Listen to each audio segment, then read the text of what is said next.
Burma found in Southeast Asia, bordering China to the north, the Andaman Sea to the south, Laos and Thailand to the east, and India, Bangladesh of the Gulf of Bengal to the west.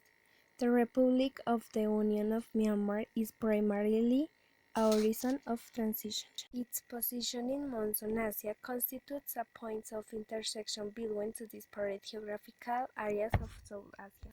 The Indochina Peninsula, which constitutes the central axis of Southeast Asia, and the Indian subcontinent, the radiation center of South Asia. Political administrative organization of Myanmar.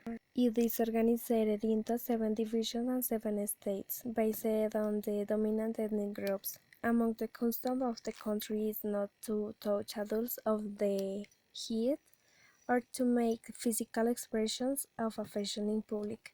Most Burmese don't wear shoes inside the houses, and it is recommended in the case of being invited to remove shoes to enter. The monks, even if they are children, must be treated with respect, and it is forbidden for women to speak to them. After years of stagnation, Myanmar is reborn from its ashes. The country's main cities vibrate thanks to omnipresent economic growth driven by foreign investments and increased tourism. It is not strange to see its citizens drink Coca-Cola or use mobile phones, while restaurants or ATMs multiply. Something unthinkable 5 years ago. Since the dissolution in 2011 of the military junta that ruled the country for almost 5 decades, Myanmar regains the prestige it had in the decade of the 1940s. That of a rich nation with abundant natural resources that establishes itself as the world's leading rice exporter. With its first civilian president elected at the polls, they sang the new government launched reforms focused on the restoring peace and achieving national unity. The country lies immersed in a war that lasts more than half a century between the state government and numerous rebel groups that are fighting for the achievement of a federal state that provides them with a greater autonomy. The new executive released political prisoners, including the Nobel Peace Prize Aung San Suu Kyi, and signed truce with several of these armed groups. An ambitious program of economic and social reforms was also proposed to regain lost ground. The war was joined by an autocratic military dictatorship and the imposition of international economic sanctions that turned what was once a prosperous country into one of the poorest on the continent. At the end of 2012, according to the International Monetary Fund (IMF), per capita gross domestic product (GDP) stood at $867, one of the lowest in Asia.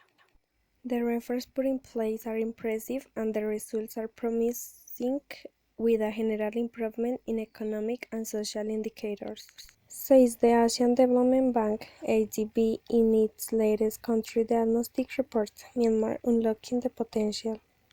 The economy has grown more than 7% in the last 2 years and is expected to continue at the same pace or even more if the reform calendar is implemented quickly and correctly. The main milestones achieved are the unification of the exchange rates of its currency, the endowment of real autonomy to the central bank, and above all, the new foreign investment law. According to the country's investment commissions, foreign capital has tripled in the last years to $4,107 million. The main investors come from China and Thailand. In Myanmar, there is almost everything to do. The Chinese projects are large-scale, carried out by state-owned companies and focus on the energy or mining sectors, says Tang Kinfan, a research at the China's Institute of International Studies. The China's presence is not new in Myanmar since most of the agreements were signed during the time of the military dictatorship, when the regime was under economic sanctions from the West while China granted promise for its non-interference in internal affairs from the country. Myanmar is reporting 24 new infections on average every day, 2% of the peak in the West Highway. Myanmar is reporting 24 new infections on average every day, 2% of the peak in the highest average reported on October 11. No company has been shown to be immune to the effects of the coronavirus. The blow has been felt in most sectors. Myanmar, however, your change of coming out of these extraordinary difficult periods are stronger and better. A web analysis reported on the Association of Southeast Asian Nations agreement on trade in goods is being prepared that will help identify gaps in technical barriers to trade and provide Myanmar with an opportunity to improve and speed up trade. Myanmar has also set out to increase its ability to learn, train in negotiation and free trade agreements. In April 2020, the government of Myanmar presented its economic assistance plan for the COVID-19 crisis. It is working with the Department of Commerce of the Ministry of Commerce to cushion the impact of the private sector through improvements in investment, commerce, and the promoting of innovative products and platforms such as e-commerce, which provide new opportunities for the export during the COVID-19 pandemic. Ongoing support is being offered to strengthen the regulatory control systems and complies with food safety requirements. Members of the Myanmar Codex Committee will participate in virtual sessions on the Codex Alimentarius organized by the Food and Agriculture Center of the Excellence from the Confederation of Indian Industry. This helps to improve consumer health protection and promote fair practice in Myanmar's food export. Posters and brochures on biosecurity and prevention of COVID-19 will also be distributed.